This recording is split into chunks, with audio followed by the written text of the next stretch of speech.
Earl Grey Anderson is a musician who investigates UFOs.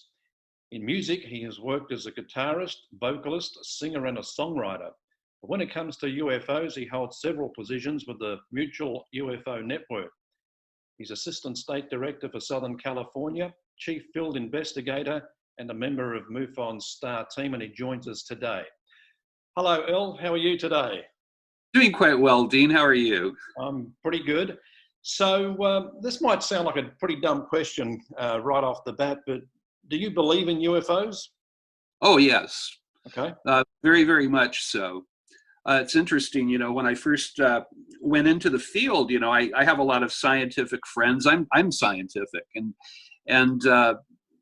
one friend of mine said, "Well, how do you investigate something that doesn't exist?" And it's kind of taken aback.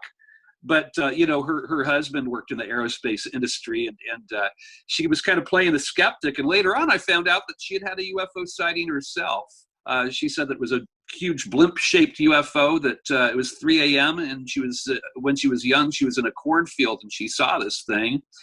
And she said, "Well, it was probably a blimp." It's Right. like, well, no, I don't think that Goodyear flies their blimp over a cornfield at 3 a.m. and it's all lit up, with Sure.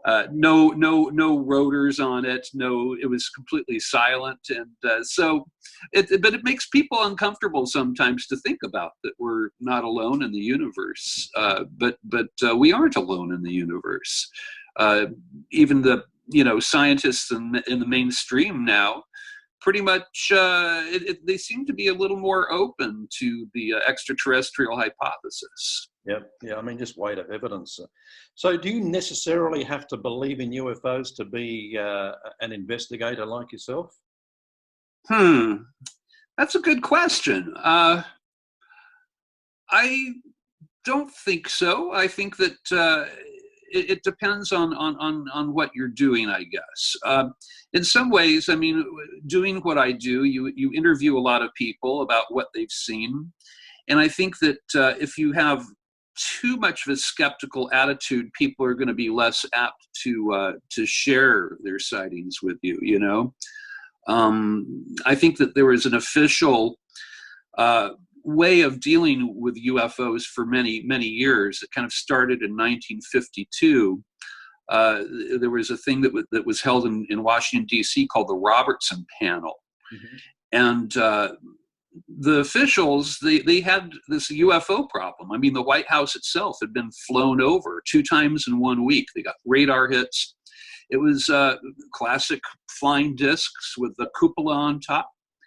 And they were getting very, very uncomfortable because people in the public were asking questions. And they said, the way we deal with this is through ridicule.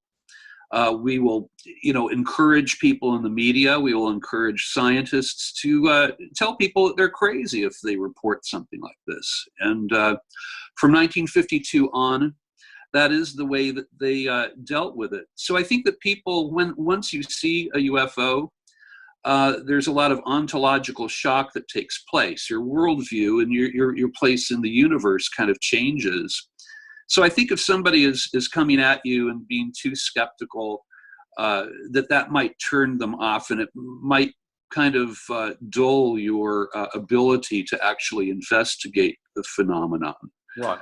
But, for a budding UFO investigator watching today, a little bit of inward skepticism is probably good going into an investigation, because you don't want to kind of have your mind made up. Yeah, that person's telling the truth. You still want to get all facts and get them aligned. That's a whole different element to it. No, I always, whenever I go and I investigate a UFO sighting, you want to do this you want to use a scientific method. You want to I mean, Occam's razor is my, I shave with it every day, although I don't look like it. But you do want to go in there and because if I don't pick apart my own cases, somebody else is going to. So you do have to go in there. Usually what I'll do is I'll interview a person multiple times. with UFO cases, the better ones are the cases where you have multiple witnesses. Of course, when it's one witness, you have to really kind of grill them, and I'll do it, multiple times. And if they change their story, or they try to make their story better, then you have to, that negates the value of that case. So, yes, I believe in UFOs, and I think that in a sense you sort of have to have that essential understanding that it is a real thing to be able to investigate it. But that being said, you do have to wear your skeptic's hat as well. It's sort of a fine balance, I think. Yeah. What about certain skills? I mean, do you need a PhD in mathematics or geometry, or are certain skills that you need to go in with? I think that that can help. I have friends who have PhDs, various doctorates in sciences. Myself, I have a history, a background in medical sciences. I'm actually a nurse, and I work as a nurse, and I think that you have to have a basis in the sciences to do it properly. But people kind of bring their skills to the table. You also, intuition is a very good thing. People skills is important, I think. You have to, be able to communicate with people and get to the deeper elements of their stories. Sometimes people won't even tell you the whole story because they're embarrassed of it. If there's contact involved, oftentimes people won't share that part. Sometimes people will see a UFO and they'll experience missing time, and they may have had actual alien contact. But, there's still some ridicule out there. Yeah. So you do have to, I think, intuition, people skills, a firm basis in science is a very good thing to have. All the above. Is there a standard procedure you follow? I guess does MUFON have a set of rules to follow before and after an investigation? Yes, we do. Now, when you go and you become a field investigator, you receive a field investigator's handbook. It's maybe 200 pages or so. It teaches you all the ins and outs of field investigations. It will teach you how to interview a person, what to look for. You can find out how to use a Geiger counter and various things, because you'll sometimes have a radiation field that's left by a close encounter with a UFO. So that is very, very helpful. And you refer back to the field investigator's manual too. Myself, as a assistant state director and chief investigator, I still refer to it probably at least a couple times a week. It's very helpful. So that's a helpful thing there. You also have mentoring that we do. My state director, Jeff Krause, is a wonderful ufologist. He's been doing this for many years. And I'll oftentimes go and ask him his opinion about things. My cases, when I close a case, it does have to pass by his judgment as well. So we do sort of have, we kind of check on each other, and because you don't want somebody, everything that comes in isn't a UFO. Yeah. A lot of the precepts that we use were initiated by Dr. J. Allen Hynek, who was the head of the Air Force's study, Project Blue Book. The Close Encounter 1, 2, 3, and 4, that was his nomenclature, and a lot of the methods that we use are based on his, as well as Jacques Vallée, and some, we all do stand on the shoulders of giants. Yep. Is it tough being an investigator? Is it a tough role? I'm very busy, but I love it. I mean, it's my passion. And 90 to 95% of the reports that you get in are prosaic objects. I get a lot of a lot of mylar balloons that'll flash in the sun back in the wind, and people will see that and they'll think it's a UFO. Drone sightings. You can see the contrail of a jet. Sometimes if it's lit a certain way, will fool people, and even a weather balloon, which we kind of hate because, of course, the Roswell crash was blamed on a weather balloon, but it was not a weather balloon. But it's that 5%. When you go and you pick at a case and you look at it from every single angle, that 5% where it is an unknown and you can't explain it in any other way, that's what makes it worth it, and where I find my greatest joy is when I can't explain something. Yeah. I was going to say, you mentioned drones. Have the introduction of drones made your job tougher? I mean, because Yes. they're everywhere. They are everywhere. I had one woman who she put in a UFO report, and she said that a UFO was hovering over her daughter's high school graduation. And the more I talked with her, the more familiar this UFO sounded. And finally I said, did they take like overhead film of your daughter's graduation? And it's like, oh yes, it's a lovely film. It's like, I think that I know what your UFO was. And I explained to her what she was what she was describing. And and you have to be sweet to people, Yeah. It's not like I said, well, you saw a drone, and you silly person.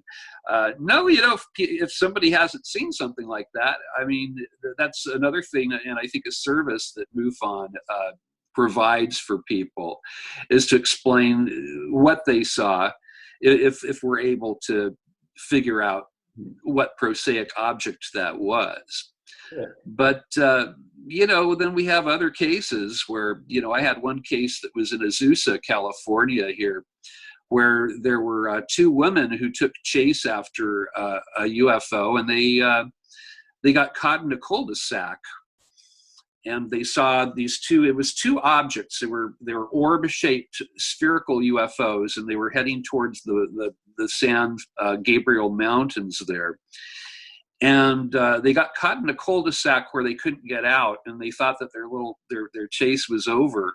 And suddenly there was this bright light that was off to the side, and they turned around, and there's this thing that looked like it came out of a science fiction film, hovering soundlessly over this house, less than 100 feet away from them.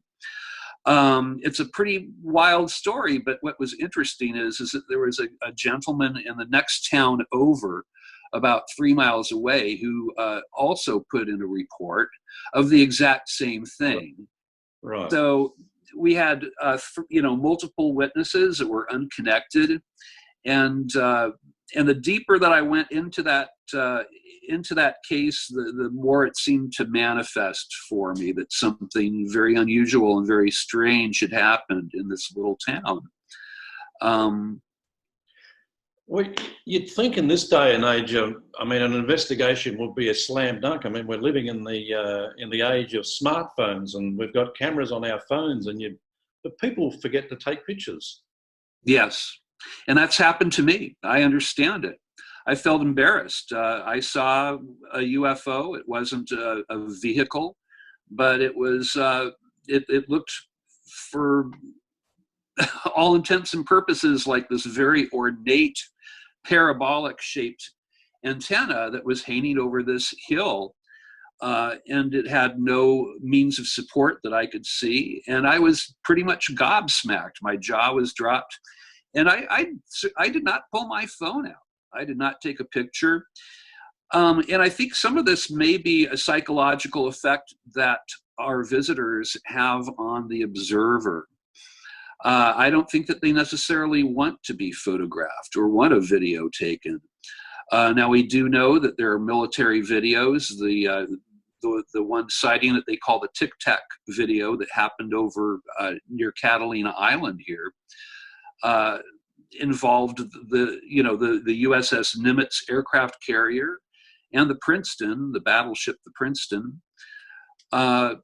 and they got some pretty stunning video, and it was leaked out to the public. And I think that kind of opened up the subject for a lot of people, where it was a laughable matter for them before. Mm-hmm. And now people aren't laughing as much. The military takes it very, very seriously. But I think that that the video and photographic evidence are it's rare. You usually don't get that. Yeah. Usually people are seeing lights in the sky and you can't really tell them what that is. Yeah. You know, it's almost like you see it, you're just awestruck by what you're seeing, and by the time you even think about pulling your camera out, it's gone. It happens to all of us. Yeah. I felt really embarrassed to tell my my state director about it. You know, I felt like, well, some chief investigator I am, but he and his son saw an illuminated cupola disc out where they lived, and he didn't get a photograph either. So I don't feel so bad. No. It happens to the best of us. A friend of mine, Dr. Irina Scott, she's a PhD. She worked for the DIA, and she and her sister had a close encounter with a UFO when they were younger. And she finally got a photograph of it when it was way off in the distance, but this thing was right up close. They could see windows on this thing. Mm-hmm. It shone a bright green light into their car. It was a very, very strange sighting that she had. But even she, with her doctorate and all, she didn't think of, and she had a camera with film. Yeah. Back before we had cell phones, but she had an actual camera loaded with film.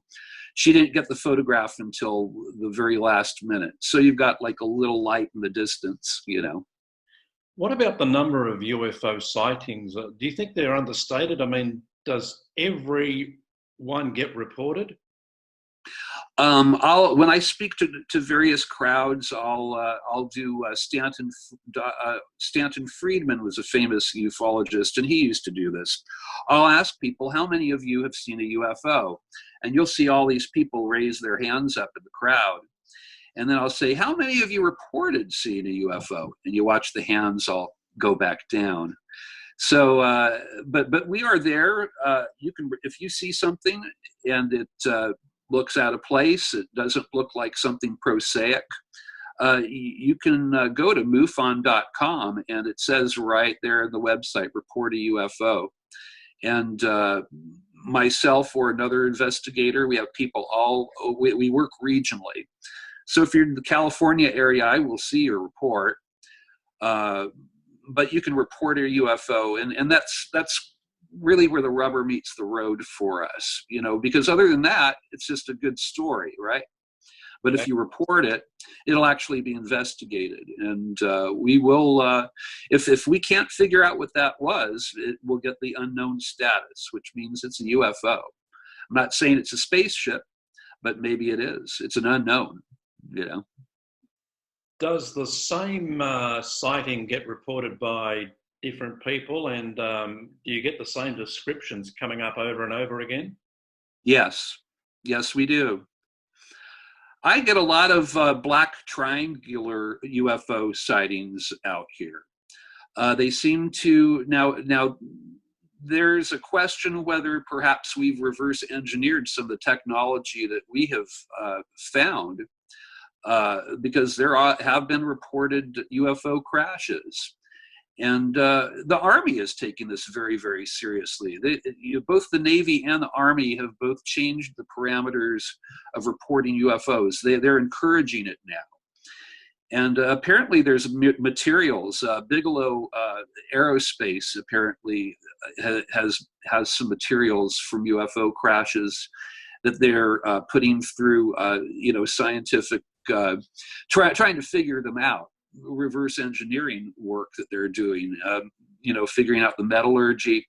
One thing that I've heard is that what they found is that that some of the materials that they've gotten couldn't be created where there was gravity. It would have had to have been created in outer space, technically. So, but anyway, there's a lot of interest out there in officialdom right now. It's really changed from the way it used to. And I was going to ask that. I mean, is there somewhat of a UFO epidemic on at the moment? There are a lot of sightings now. Whether people are just feeling more comfortable in reporting what they've seen, or there's actually a ramp up in sightings is questionable to me. I think that people have been seeing UFOs for a long, long time. It's just okay to report them now because it's on the news, you know. Who are your most credible witnesses? I mean, I don't want to denigrate anyone's particular account of what they saw, but do you find that policemen, Yeah. pilots, people involved in the military, that kind of profession are very credible? That certainly adds credence to a case. I mean, we were talking about black triangles. I've had people that were very high up in the aerospace community who have gone on record and said, hey, 3 o'clock in the morning, you know, I was near the Lockheed plant and I saw this thing, you know, perfectly silent, you know, a black triangle. And those might be our own, but they haven't told us that they've figured out how to defy gravity yet. So it is still a UFO. It's an unknown. Yeah. And I recently had a highly decorated police officer who saw one that was hovering near the end of the Bakersfield Airport runway late at night, perfectly silent. And the black triangles are interesting because they seem manufactured. They all sort of look alike. This police officer mentioned seeing vents on the side of this thing. And one of my aerospace guys, he mentioned the exact same features. So people are seeing the same things, they're reporting them, and absolutely, if it's a police officer, somebody that was in the Air Force or the aerospace industry, we definitely take that into account. Well, we've had a couple of presidents in the last 40 or so years that have reported seeing UFOs. Yeah, Jimmy Carter. You know, Reagan, yeah. He had a couple of UFO sightings. One was apparently up close and personal. Yes, absolutely. And you have to think about that. Have you got a couple of cases that are your favorites, perhaps more startling than the others? Certainly. Well, I was telling you a bit about the Azusa UFO sighting, and that's one of my favorites. There's another case that I have. Well, you know, I work with the Experiencer research team, and we specialize in alien contact cases. And I have one case that is just the case that just keeps on giving. I've been investigating it for 4 years now. I mean, I closed it, but no UFO case is ever truly closed. And especially when, you know, this gentleman, I can't give you his name. We call him Andy when I talk about him on the radio or television or something. But he's a high up agent in Homeland Security, and he's had visitation since he was 7 years old. Oh, we hear that number a lot. You know, people that are abductees or are visited. It usually begins at an early age. 7 years old is a number that I hear time and time again. But when this guy was a kid, his parents thought he was having night terrors, but he was seeing these beings that would come into his room. One looked sort of like the proverbial gray aliens that you see with the black eyes and stuff, but had kind of tan colored skin. And they would fly this machinery into his room. He would be paralyzed on his bed, and they would do experiments on him. And when he was a child, you know, once they would leave, he would start screaming, and he would keep telling the same story. The thing is that his parents eventually started seeing lights, and they started seeing strange stuff that was around his what they thought were night terrors. Well, this went on for many, many years. It continues to this day. He wound up giving his entities names. He called the one that would bring the machinery in a Noisy. The other one he called Ho. He made these names up when he was a child. Well, now he's in his late 40s. He has you know, a child of his own. Very highly respected gentleman. And he still gets the visits now, and it's the same entities that were visiting him as a child. That case is very, very interesting to me, especially because his wife confirms that this has been happening. His daughter and his wife, which is kind of matter of fact. This is Dad's life. This is our life, and that's a case that I appreciate. It's a good one. Are the beings benevolent or malevolent? Are they good or bad? That's a good question.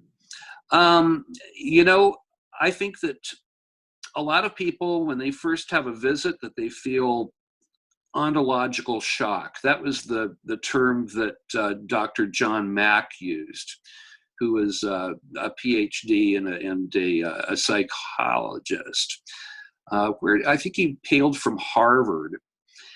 And so oftentimes people will feel very, very afraid, because they do. They will paralyze people. They will go, and sometimes, they'll take, you hear an awful lot of women have eggs taken, ovum. It's very invasive, but apparently there's some reason for this that is perhaps they're looking out for us, so that you hear so much about global warming and the threat of nuclear war and so many different ways that humanity could end, and perhaps they're just kind of banking for the future so that we are going to die out as a species. Mm-hmm. But it depends on the person you talk to. 70% of the people that, the Experiencer research team I'm part of, we did a recent a study that had thousands of different abductees. We call them experiencers, actually, that were involved, and they all had markers that we found that were similar. They were all kind of telling the same story. And while some people felt like the entities, it was making their lives difficult, other people will say, well, I love my entities. Like the gentleman from the Homeland Security I was talking about. He stopped having visits for a little while, and I got this frantic call from him. He said, my ETs aren't coming around anymore. Are they done with me or what? And eventually they start coming back. But I heard distress from this guy, because they're the same entities he's known all of his life. 70% of the people that we asked said that if they could make it stop tomorrow, that they wouldn't. Right. That they feel like they're part of something cosmic that's important. But you do have people that if they could kill their entities, they would. They wish that they could throttle them and cause some harm and damage. So it kind of, I think that there's various beings that are visiting us here on Earth. I don't think that it's just one thing that's going on. I think that there's different motives involved. But it is happening, and people are coming forward that would surprise you. Who they are. Some of them are well known out there and public figures. Well, I've spoken to several CE5 experiences over the last few days, and I applaud their courage for coming on, but their experience always seems to be the same. They're visited firstly at a young age, but they've been guided through their life, and there's no malevolence with the aliens that are dealing with them. So that's why I asked the question about good and bad, because they do believe, though, there are bad ones out there. Yeah. I have one gentleman who's been a lifelong abductee. He is the way that what he calls himself, and he hates his aliens. And that's the thing, everybody is going to have their viewpoint, and they're going to project that on the whole phenomenon. And for him, I have to keep reminding him, well, that some people have a very different experience from what you're telling me. Mm-hmm. But for him, it's invasive. They keep putting an implant in the same area, in the same leg. He's had 3 of them removed surgically, and now he's got another one, and he's not happy about it. So I mean, it was mind blowing when you mentioned thousands and thousands of people. You've included in your investigations experiencing CE5s. I mean, yesterday I was told. I mean, that number's probably in the millions if everyone would come forward. So I mean, it's not isolated, is it? It's widespread. It is. It's widespread. And a lot of UFO investigators are coming forward and have had contact experiences. And I'll tell you, I had an experience myself when I first became a field investigator, and I was embarrassed to talk about it. I didn't want to tell my state director about it. He's a close friend, because it sounds so silly. It's, you joined MUFON, became a field investigator, and aliens came. The aliens came through the wall. I felt like an idiot, but I can't make that go away. I can't say that it didn't happen. I'm lucky, I think, because for myself, it only happened once that I remember. Although my wife and I both, our room lit up 3 different nights in the same week. The first night when our room lit up like that is when I saw the entities and I couldn't move. I was paralyzed. The second night, my wife shakes me awake. And again, our room is flooded with light. And she said, "Earl, you need to tell your little friends to leave us the F alone." She didn't say F, but you can just kind of fill in the word. She said, I can barely sleep as it is. I have insomnia, and this is not okay. Third night, we both woke up, ran to the window to try to figure out where this light was coming from. But it was very strange. It was coming from above our house, perfectly silent, no helicopter. If a helicopter was shining a spotlight down on us, first of all, the light seemed to actually permeate the walls. So it wasn't just light. It's something special that our visitors, a special technology that we're not aware of. But you could also see it through, opening the window, it was coming from above the house. It's a very, very real phenomenon. And I think that when you poke at the universe, sometimes the universe will poke back, Yeah. We like to think of ourselves as investigators that are separate from the phenomenon, but it's just like in physics, disturbing the universe. You can't really look at the universe on a microscope slide. You're part of it. It's like the double slit experience where they were trying to figure out if light, particles were waves. Light was a wave or a particle, and they realized that whatever they were expecting to see is what would manifest in the experiment, that the scientist is actually not removed from it. Mm-hmm. And I think that this phenomena is much like that. UFOs, they're very large things that act like the smallest particles. They can disappear and reappear.